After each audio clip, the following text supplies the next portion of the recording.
Bueno, pues estamos con el ministro en retiro de la Suprema Corte de Justicia de la Nación, el doctor José Ramón Cosío, miembro del Colegio Nacional, profesor investigador del Colegio de México y una de las voces liberales, constitucionales más respetadas del país. Le agradecemos muchísimo estar aquí y continuamos con la entrevista de días pasados. Y justo nos habíamos quedado con esta idea sociológicamente apasionante, antropológicamente muy interesante, pero que también tiene aristas jurídicas, de la falta de posibilidad que han experimentado numerosas personas de nuestro pueblo y de otras latitudes en el sentido de poder expresar su duelo frente a las muertes que inevitablemente ha traído la epidemia del COVID-19. Estábamos hablando de eso y bueno, pues había ideas ahí muy... Sí, a mí lo que me ha parecido del COVID es una comparación histórica, ¿no? Si uno se remonta prácticamente, lo que yo sé, a todas, pero igual algunas no, todas las sociedades tienen rituales de duelo, ¿no? Cuando se mueren las personas, hay quien piensa que la fundamentación o la fundación de las religiones son fenómenos que tienen que ver con la muerte, otros no, en fin, ahí hay una gran discusión. Pero como quiera que sea, cualquier sociedad que uno observe tiene rituales, pasajes de muerte. Entonces, en algunas sociedades se queman a sus muertos, en otras sociedades los entierran, en otras sociedades los depositan en los ríos, en fin, hay una variedad de cuestiones. Y también hay duelos mortuorios. Algunas sociedades comen, otras beben, en fin, hay distintos fenómenos. A mí lo que me ha preocupado mucho, y efectivamente no es un problema de México, del mundo, es que no hemos podido o no han podido tener quienes están en estas situaciones estos pasajes, estos ritos de duelo. Y esto me parece que va a dejar una herida profunda socialmente a las personas, lo hemos sabido en distintos lugares, ingresan sus familiares, fallecen sus familiares, se llevan a los familiares, los incineran y vuelven con una urna en las que se les dice que esas son las cenizas pues de su padre, su madre, de sus hijos, en fin, de lo que cada quien desafortunadamente haya perdido. Eso me parece que nos va a generar una herida, una cicatriz social muy complicada. Entonces, ahí creo que en esta parte sí tenemos que ver. Otra es la cantidad de personas que se han quedado en orfandad, ¿no? Esto también son números muy, muy elevados en otra dimensión. Otra, la cantidad de personas que van a quedar con lesiones corporales algunas y otros con lesiones mentales, que también se ha visto que tiene este efecto.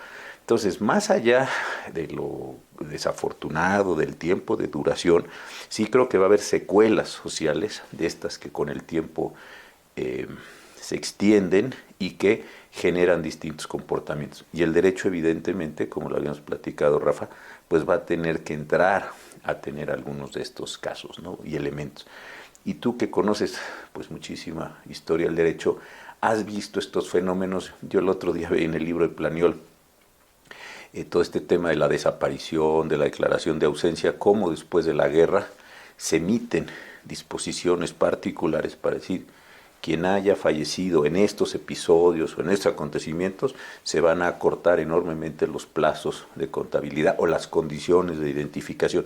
Entonces, creo que estos son procesos sociales que no estamos viendo y que me parece, insisto, que van a requerir respuestas jurídicas, de luego respuestas religiosas para los que sean creyentes, respuestas morales, respuestas familiares, porque de otra forma pues íbamos a quedar con un tejido social todavía más lastimado del que de por sí ya tenemos.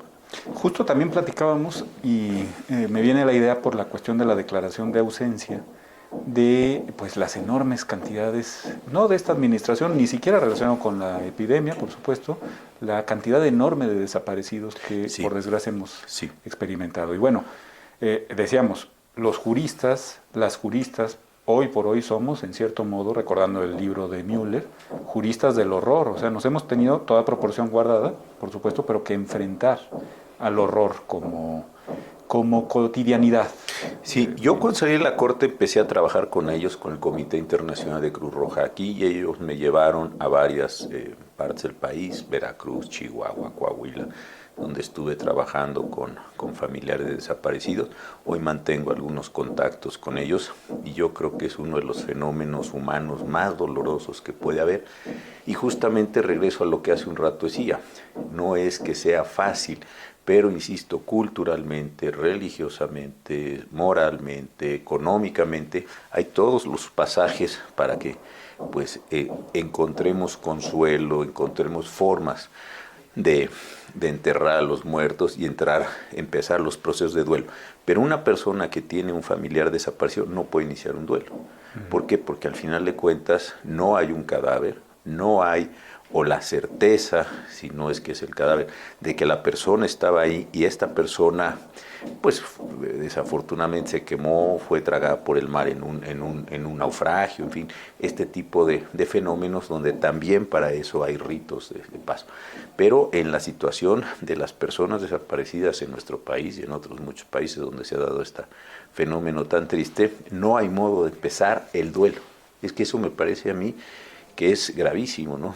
No lo digo en un plan frívolo ni en un plan tonto, pero es esta condición de la literatura un poco fantástica de los zombies, ¿no?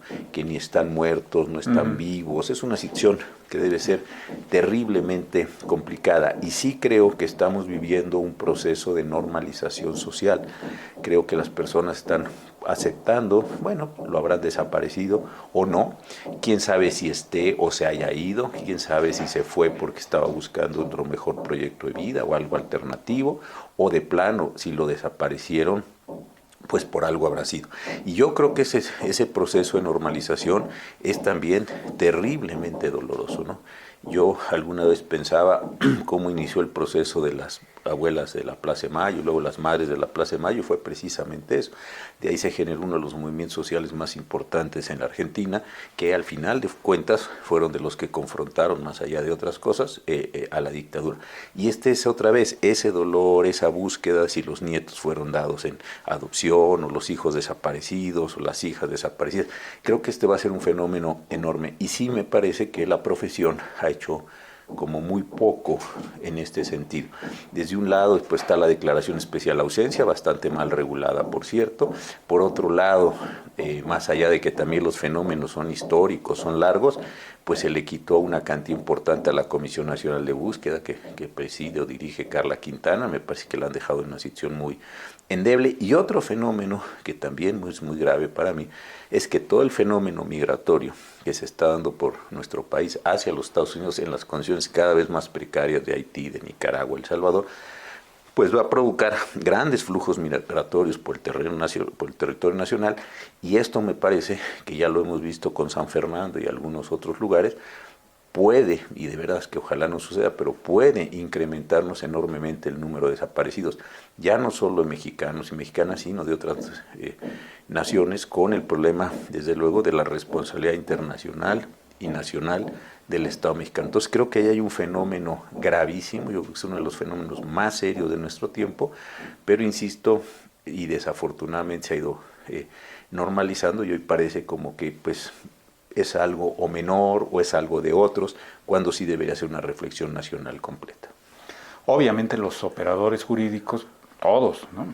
Jueces, agentes del Ministerio Público, por supuesto, pero también abogados de a pie, notarios públicos para los efectos de escrituración, pues tenemos una responsabilidad y deberíamos estarnos preocupando por formar a las nuevas generaciones de abogadas y abogados en torno a ese tipo de responsabilidades frente al horror, ¿no? Sí, ¿tú te acuerdas que el maestro Fix Zamudio pues hizo un análisis, tomó unos pedazos de lo que había dicho don Felipe, pero esta clasificación, el amparo como federación de juicio, y uno de ellos hablaba del habeas corpus, ya lo sabemos, pero ese habeas corpus me parece que ha caído en una situación sumamente limitada, ¿no? Yo pensé que tenía más relevancia después del libro de Vallarta y estas cosas que leímos todos. Claro. Entonces, al final del día yo dije, bueno, voy a buscar todas las tesis de las 10 o 11 épocas ya del semanario judicial que tengan que ver con desaparición forzada o que tengan que ver con habeas corpus. No existen. Son poquitísimas, unas al finales del Porfiriato, me imagino que por todo lo que se estaba dando, pero después no hay. Entonces siempre quedan como gran modelo las sentencias de la juez Carla Macías, ¿no? De Guanajuato, que es realmente un sentido no de sentarse como juez a esperar que va la acumulación de información en el expediente, sino una actividad muy acelerada, una actividad muy dirigida a encontrar a la persona que está desaparecida. Y yo eso creo que el Poder Judicial no lo ha generalizado. Dos, a pesar de que existen ahí algunos casos, no se ha constituido jurisprudencia. Y tres, como dices tú, hay un despegue, como en tantas otras cosas, entre la práctica, la búsqueda, etcétera, y lo que puedes hacer o podrías lograr jurídicamente o socialmente. Y finalmente me parece también, y esto creo que es la parte más complicada, entonces, que no hay conciencia, no hemos hecho conciencia de lo que significa tener personas desaparecidas y cómo tendríamos que estar como sociedad procesando. Y tan no hay conciencia que quien lleva las cargas generales de la búsqueda, de la localización, etcétera, son en lo general los padres, pero en lo particular las madres de los chicos y las chicas, los señores, los adultos, la edad que sea, que han sido desaparecidos. Creo que ahí sí el Estado claudicó. Creo que estamos en un proceso de privatización, como en otros muchos fenómenos, donde los particulares tienen que hacer aquello que el Estado, pues de plano no puede o no sabe o no quiere, por distintos motivos, llevar a cabo. Y esto también me parece que es una lesión social muy grande, muy expuesta en estos momentos. Ahora que mencionaba, ministro, las sentencias de la jueza Macías Lovera, me quedé pensando que hay una enorme crítica a ese tipo de resoluciones, a otras, por ejemplo, en el caso de Ayotzinapa, me refiero a resoluciones que vienen de sede judicial, sí, y que no encuentran buena acogida en las administraciones que están obligadas a cumplirlo, pero tampoco en la opinión pública, que generalmente entiende poco y mal. Me parece que una buena noticia es que son resoluciones que no son contravenidas al momento de la apelación o de la casación, es decir, que los jueces de alzada, los magistrados, son hasta cierto punto conscientes de la enorme importancia en las circunstancias del país de este tipo de resoluciones, pero también coincido que hay un problema grave de falta de generalización de esa utilización de instrumentos que parecerían útiles, ¿no? En ese sentido, ¿se puede ver en su concepto en los próximos años que vaya a haber una conciencia mayor en torno a que los cauces judiciales pueden resultar no solo útiles, sino muy relevantes a la hora de resolver un problema generalizado de violencia, pero también de falta de Estado de Derecho? Mira, yo creo que sí, puede haber dos condiciones. Uno, se está dando un cambio generacional, y esto es muy importante. Las generaciones de los magistrados viejos, los jueces viejos de edad, pues no aprendieron derechos humanos, ellos sabían garantías individuales, que era el modelo general de la época, no estudiaron sistema interamericano, en fin, yo creo que sí hay ahora generaciones mucho más entendidas, mucho más entrenadas, capacitadas en esos elementos. Esa me parece que es la noticia buena, pero me parece que hay dos amenazas. Una, que creo que el gobierno federal actual habla poco de derechos humanos, habla de otras cosas, habla de pobres, cosa que está muy bien, habla de niños, de mujeres, de pensiones, todo eso está muy bien, pero no lo habla en clave de derechos, sino en clave de la entrega directa de recursos económicos, como pensiones, pero no como clave de derechos. Y esto me parece que es un asunto sumamente delicado. Y el otro, que también me preocupa, es si las acciones que se han estado tomando en materia de reforma judicial, la integración del Consejo, la narrativa sobre que todo el Poder Judicial, cosa que desde luego no es cierta, son corruptos, etcétera, etcétera, puede inhibir las posibilidades de expansión, voy a decirlo así, jurisprudenciales de los propios jueces y magistrados. Esto, pues, la verdad, también me preocupa. ¿Por qué? Porque si tuviéramos ese cambio generacional, pero al mismo tiempo hubiera una presión desde el lado de la judicatura, con las medidas disciplinarias, para que se acotara, para que no se expresara, pues entonces me parece que sería un gravísimo retroceso. Entonces aquí creo que hay que luchar por dos cosas. Una, por esa visibilización, por esa utilización, por esa pragmática de los derechos humanos, pero al mismo tiempo por, y no es retórico, por el mantenimiento, la sobrevivencia, la extensión, como le queramos decir, de las garantías jurisdiccionales y de la autonomía y la independencia judicial. De otra forma, insisto, lo que vamos a caer es en el peor de los mundos, con una retórica de vivan los derechos humanos, pero con una práctica sumamente limitada y la ilusión de que lo que estamos haciendo es desarrollar derechos humanos cuando en realidad no estamos teniendo ese fenómeno, ¿no? Eso me preocupa mucho. Hay una figura muy clara de esto que usted menciona, que es la figura de los cambios de adscripción, ¿no? Sí. Y que, pues, desgraciadamente se han ido volviendo más frecuentes, ¿no? Sí, y la otra es la concentración, esa arma que se generó en esta última reforma, la concentración de todos los asuntos de una determinada materia, rompiendo las condiciones generales de competencia como regla expresa, ¿no? Y eso me parece que lo vimos en el caso del aeropuerto que se estaba construyendo y el aeropuerto que se está construyendo. La totalidad de los amparos, con suspensiones o no, se concentran en un juez. Sobre ese juez se ejerce una presión política, social, judicial, económica, de toda naturaleza, pues resulta muy difícil que el juez pueda tener, además de la amenaza de un proceso disciplinario, además de acusaciones de corrupción, de nepotismo, etcétera, además de todo eso, la idea de toda esa presión social como para que esa sola persona. Creo que esto sí, como lo dijo el relator de Naciones Unidas, Diego García Sayán, para todo el tema de independencia judicial, creo que este es uno de los afectos atentatorios. Y el otro, efectivamente, la posibilidad de cambio de adscripciones o de suspensiones u otras medidas disciplinarias que en la confusión de que todo está siendo corrupto, que todo hay ahí una cantidad enorme de relaciones personales, en fin, se ha llegado a hablar inclusive de la cultura del acoso, como si esto fuera un elemento generalizado. Ahí podrían surgir estos factores de gran presión sobre los jueces que les inhiban a desarrollar todo este proceso de derechos humanos. Hay una idea muy rica de usted de hace algunos años, pero que la ha mantenido con sistemática, que es la idea de que también los abogados postulantes tendríamos que llevar mejores argumentos ante los jueces para que las resoluciones contribuyeran a generar un Estado de derecho, pero no solo de derecho, sino de un nivel mucho más avanzado de discusión, de análisis. Sí.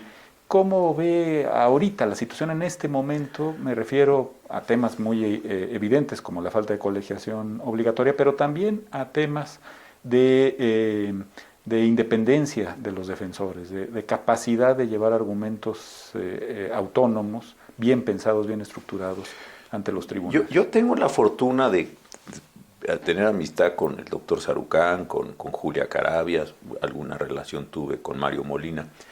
Y de ellos aprendí esta idea de los espacios, digamos, físicos grandes, ¿no? La estratosfera, la nosfera, en fin, todos estos elementos que me parece importante. Y yo ahí acuñaba un neologismo. La nomósfera. La nomósfera, sí, que a mí me gustó mucho y era como, obviamente tiene un sentido por un lado social, pero también tiene un sentido un poco metafórico, en el sentido de que hay una esfera del nomos, ¿no? Es decir, lo puede uno tener esta representación de las cosas. Y yo lo que decía es, el orden jurídico no es un bien que nazca, no es un bien que se mantenga, que se cuide por sí mismo. Son los operadores los que los cuidan, ¿no? Yo pensaba que cuando no teníamos la idea de que la tierra era un lugar que había que cuidar, pues la tierra parecía un espacio de conquista, hasta que un día nos dimos cuenta que eso no podía seguir siendo conquista, que no podíamos tirar al mar todo lo que se nos pareciera, porque pues íbamos a generar efectos muy grandes como los que tenemos, la acidez del mar, en fin, todas las cosas que conocemos. Y a mí me parece que en el derecho pasa igual. Si yo digo, bueno, da igual qué tipo de norma se pone, qué tipo de legislador tengo, qué tipo de juez tengo, qué tipo de sentencia sale, porque al final de cuentas esto tiene tal capacidad de reconversión o de resiliencia o lo que sea, pues me parece que estamos cometiendo un gran error. Y yo creo que los abogados son, no todos, por supuesto, hay gente muy seria que se lo toma muy en serio, pero los abogados, los jueces, en fin, quienes participan en el mundo de la producción o la aplicación de normas, en muchas ocasiones se comportan depredando al propio orden jurídico. Y este sí me parece que es uno de los defectos más grandes que tenemos. Depredar al orden jurídico significa que un día el orden jurídico, como pasa con otros elementos de los que he mencionado, va a dejar de proporcionarnos los servicios que nos proporciona. Hoy el mar no nos puede proporcionar algunos de los servicios o algunos de los temas que están en el mar. Algún día contaba, por ejemplo, el doctor Sarucán, que alguien dirá, bueno, ¿y qué es la importancia que los mantos de coral o las barreras de coral se quemen, se disuelvan? Pues, al final, pues a lo mejor es un elemento decorativo. Y no, cuando se caen estas barreras de coral, el oleaje es mayor, la destrucción que se da en tierra es mayor, la condición de las poblaciones es mayor, las reparaciones son mayores. Empieza un ciclo bastante grave. Entonces, a mí me parece que sucede lo mismo con el orden jurídico. Oiga, ¿se va a nombrar un juez corrupto? No importa, pues ya veremos cómo lo aprovechamos. Salió una ley pésima, bueno, luego la interpretamos.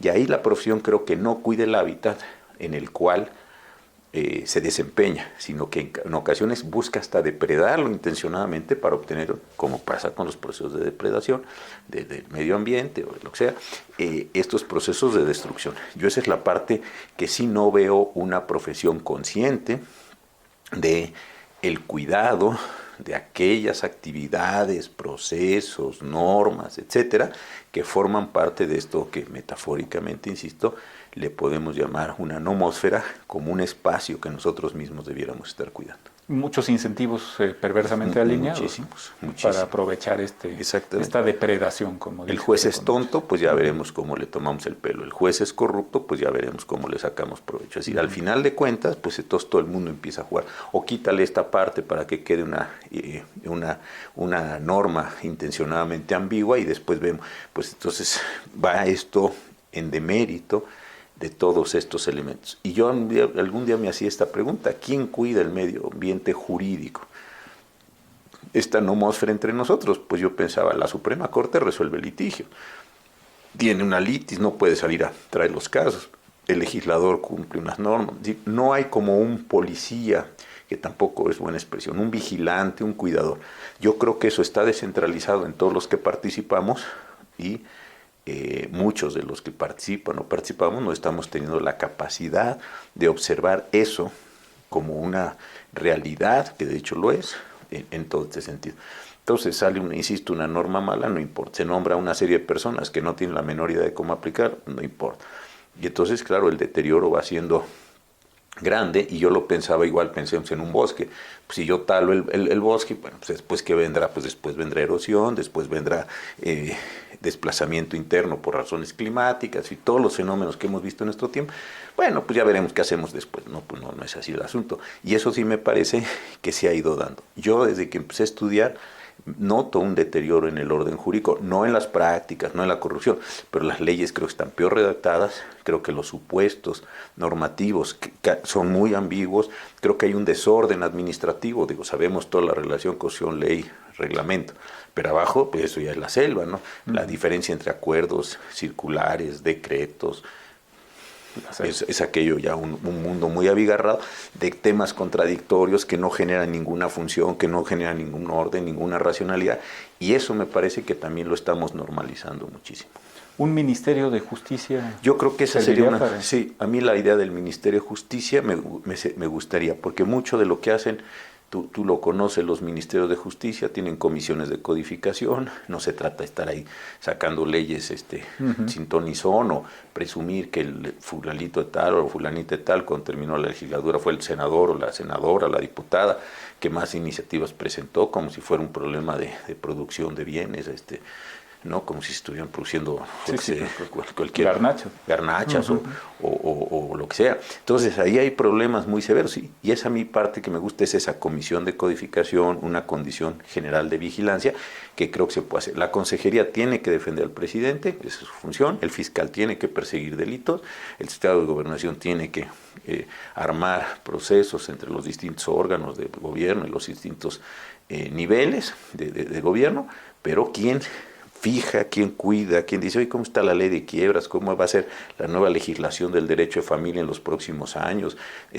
¿Cómo vamos a moldar o cómo vamos a ajustar los impuestos? En todo el mundo está cambiando la visión de impuestos a la renta, ¿no? Estamos pasando de impuestos de consumo de gravar el consumo a gravar la riqueza. Bueno, ¿cómo está México haciendo? ¿El código fiscal que tenemos es bueno? ¿No es malo? ¿Qué hacemos con el impuesto de la renta? ¿Dejamos tasa fija?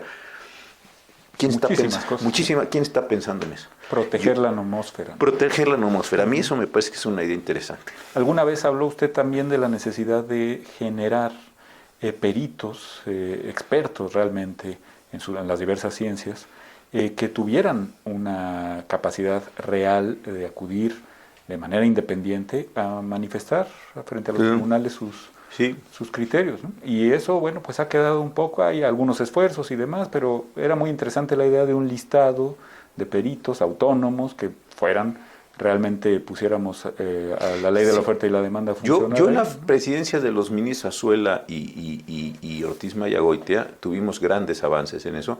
Se firmaron convenios de colaboración que fueron muy útiles con la Universidad Nacional, el Instituto Politécnico Nacional, la Academia Nacional de Medicina, en fin, una gran cantidad de instituciones. Y cuando tuvimos algunos casos, sí nos dieron información importantísima, ¿no? Más allá de cómo se votó, qué salió, en asuntos que tenían que ver con temas médicos, con temas de ingeniería en las ciudades, análisis de costos, beneficios económicos, que no es una cuestión simple, etcétera. Sí obtuvimos, bueno, en temas de telecomunicaciones, obtuvimos una información experta que nos permitió modelar. Yo lo que pensé, antes de llegar a la Corte, y por eso aproveché mucho esto, era lo siguiente: yo puedo saber derecho, pero no tengo necesariamente la capacidad para entender el fenómeno físico, químico, sociológico, respecto del cual me voy a pronunciar. Entonces a mí me dicen, oiga, ¿usted cree que esta ley es buena o no en términos de recargas de mantos freáticos? Pues mire, primero explíqueme qué es recarga, segundo qué es manto, qué es freático, cómo son los procesos, y cuando yo haya comprendido esto, entonces sí le puedo decir cuáles son las condiciones de la ley. De otra forma sale uno pues, en la primera intuición o creyendo que uno es sabio y genio. Yo creo que eso se avanzó mucho, no lo estoy viendo en la actualidad.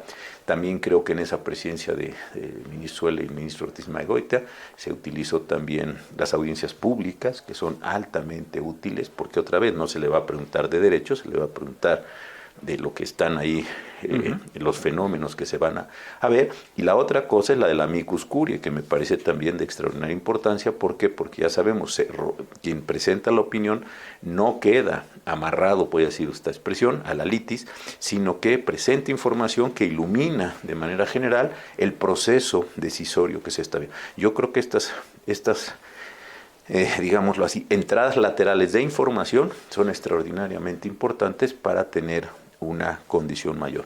Y sí, yo sé que no en todos los litigios se puede, yo sé que son a veces temas caros, pero también me parece que hay asuntos de tan grave relevancia en la resolución que uno sí tiene que tener como juzgador la caracterización más completa posible. Alguien me decía, bueno, pero si en unos años eso cambió, bueno, yo lo que puedo tener es la mejor información disponible en el momento en que yo tengo la decisión.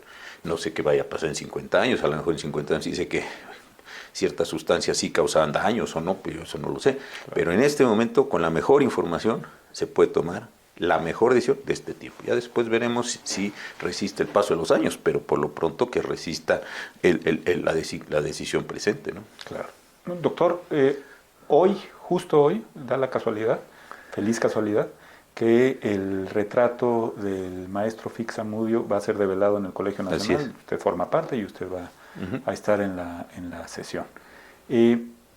Hay, digamos, o podríamos hacer un brevísimo resumen de lo que significa en las circunstancias actuales, como usted acaba de mencionar, una figura señera como la de don Héctor, para las juristas y los juristas del país? Yo creo que sí. Hoy, efectivamente, hoy a las 6 de la tarde, el doctor Valadez, Diego Valadez y yo coordinamos un evento para develar el retrato, ponerlo allí junto con las demás personas que fueron miembros del Colegio Nacional y han fallecido.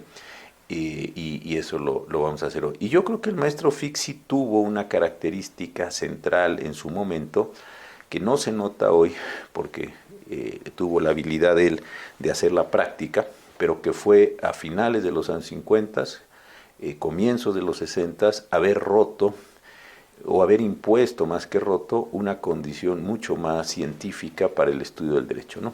Si vemos una parte importante, sobre todo el derecho público, el privado tenía sus propias condiciones por la influencia de los franceses, los italianos, etcétera, pero en la parte del derecho público sí me parece que estaban expresándose la mayor parte de los constitucionalistas y de los administrativistas para favorecer el establecimiento, el mantenimiento, la sobrevivencia del régimen. Yo creo que ahí había una parte, no sé si se daban cuenta o no, no sé si era Pero estaba. Pero claramente. estaba, ¿no? Entonces esta triada que ahora se nos ha recordado tanto de independencia, reforma, revolución, los héroes que nos dieron patria, el ascenso en un camino permanente, como si una filosofía de la historia ahí muy peculiar que se construyó, todo eso estaba reflejado en los libros. Y el maestro Fix me parece que con enorme talento rompe toda esa mitología cuando analiza al juicio de amparo desde la teoría general del proceso, ¿no? Lo que él aprendió de Donizeto Alcalá Zamora. Entonces ahí me parece que rompe y dice, bueno, pues si el amparo es un proceso, pues estudiémoslo como proceso. Dejemos de verlo como símbolo patrio. Dejemos de verlo como símbolo. Y si las garantías son los elementos que van a estar protegidos del amparo, pues veámoslas como lo que son, no como la sangre derramada por los mexicanos en su lucha histórica, por nada de eso. Y eso me parece que lo fue llevando a otro tipo de decisiones, después en el derecho ocasional, después ya en el derecho público en general, después sus ensayos sobre estudio y metodología de la enseñanza del derecho, en fin, todo esto me parece que sí rompió esos momentos. La otra cosa que es bien interesante es que fue esa generación del maestro Fix, fue la primera que formó en ciencias sociales académicos de tiempo completo. El maestro Fix fue el primero en jurídicas, don Pablo González Casanova en sociales, me parece que son los primeros que empiezan a constituir, finales de los 50, comienzos de los 60, esta idea. Y después algo que también creo que le tenemos que reconocer muchísimo al maestro Fix es todo el tema del derecho comparado, ¿no? Porque entonces el derecho comparado dejó de ser un conjunto de anécdotas, ¿no? De cómo se casan las personas en Italia, pues así, y cómo se casan las personas en China, y cómo se casaban en Persia, pues así, decir, bueno, una serie de cosas que tenían que ver con esos tiempos, para decir, no, el derecho comparado es un tema central, es un tema que requiere método, que requiere ritmo, que requiere una gran cantidad de categorizaciones, etc. Entonces yo creo que esto fue central. Y la otra cuestión, pues el maestro Fix convirtió lo que era el viejo Instituto de Derecho Comparado en Investigaciones Jurídicas, un instituto muy potente, donde precisamente, donde nosotros muchos, yo estuve ahí varios años en la biblioteca y además fui asistente de investigación de él. El maestro Fix también mandó a mucha gente fuera, es el caso mío, que dijo, no, yo estaba haciendo el doctorado en la UNAM, vete afuera, vas a tener. Y esta forma de abrir todos estos elementos. Y finalmente una cuestión que no es menor, que también creo que a muchas personas les puede significar, que es decir, yo tengo la vocación de académico y por ende no voy a aceptar cargos públicos. Lo que cuenta él en su libro de las ofertas que se le hicieron desde tiempos de Díaz Ordaz, etcétera. Yo alguna vez la platiqué con el presidente de la Madrid, desde luego ya no era presidente de la República, y se lo pregunté y me dijo que sí, que había sido así, y me tocó, cuando tuve la oportunidad de colaborar con el presidente Zedillo en la reforma 94, que el presidente Zedillo le pidiera a una persona que fuera a ver al maestro Fix para que aceptara. Entonces no quiso, no porque no hubiera podido, no porque no tuviera los merecimientos, eso es bastante obvio que le sobraban, sino que dijo, yo tengo una vocación de académico y voy a mantener mi vocación de académico con un nivel socioeconómico diferente al que se gana desde luego con el salario de ministro, etcétera, y mantuvo su vida. Yo creo que eso también es una lección en este momento, pues donde creo que, como lo decías tú, Rafa, muchos chicos y chicas están definiendo vocaciones o, en fin, en un proceso de transformación. Maravilloso. Ministro, ha sido un placer. No, gracias a ustedes, qué padre. En esta entrevista. Gracias. Y le pediría un consejo solamente para una revista como Tiempo de Derechos, que por sus fundadores y señaladamente por don Sergio Salvador Aguirre Anguiano, pues ha buscado siempre ver los problemas de la realidad social desde los problemas jurídicos, finalmente, sí, desde un prisma de dignidad humana, es decir, haciendo valer el criterio pro dignitate. ¿Cómo le hacemos para traducir eso en ediciones que realmente sean útiles para que este prisma trasluzca? Mira, yo cuando me pidieron ustedes que hiciera una especie de oración fúnebre, entre otras muchas, desde luego, yo lo que siempre vi en don Sergio, cuando estuvimos conviviendo en la Suprema Corte, fuimos compañeros ahora sí que de banca, ¿no? Él era el primer voto en el pleno, yo era el segundo, nunca estuvimos en sala, pero yo lo que sí veía es que él filtraba una parte muy importante del derecho desde sus creencias religiosas, desde su perspectiva moral, y no tenía ningún reparo en decirlo. Y esto a mí me parecía que era extraordinariamente importante. Yo en algunos casos lo vi no voy a decir lastimado, pero sí afectado porque no pudo lograr una determinada votación, un determinado sentido, no pudo convencernos o convencer a otros, lo que haya sido de la valía y de la importancia y lo que él decía. Entonces yo creo que lo primero que hay que hacer con una revista como esta es no disfrazar la revista. Si es una revista que tiene un punto de vista jurídico definido, determinado, moldeado, cualquier verbo pongamos allí, que tenga esas características, pues hay que decirlo. ¿Cuál es el problema de decirlo? Y segundo, entonces sí, desde esa perspectiva, plantear los argumentos y lograr, que esto va a ser la parte más, ya lo es, pero todavía se puede ir a más, es lograr que se discuta también en esa clave.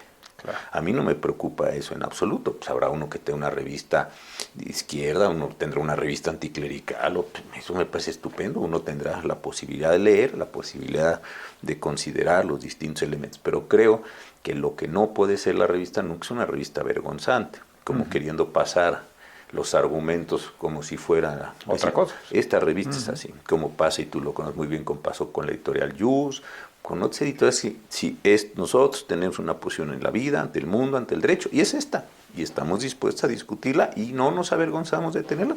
Yo creo que eso es lo que nos hace falta, porque sí me parece que eso era una de las características de don Sergio, lo admitía, lo aceptaba, y otros ministros que también tenían una posición clerical o católica, en fin, cada quien tendría sus formas de ver. Entonces sí es agradable discutir con alguien que se define, que se ostenta y que uno sabe qué está discutiendo y de qué está discutiendo y para qué está discutiendo. En cambio, lo que no me parece claro es decir yo soy de una posición ideológica y uno dice, bueno, pero eso no me queda claramente identificado, o irse acomodando. Yo creo que en los momentos que vivimos sí necesitamos como que cada quien se ponga en la posición que quiera tener, pues para eso hay libertades de todo en nuestra Constitución y en el mundo que estamos tratando de construir, y desde ahí asuma su juego. Magnífico. Pues muchísimas gracias. Gracias, Rafa. Gracias a usted.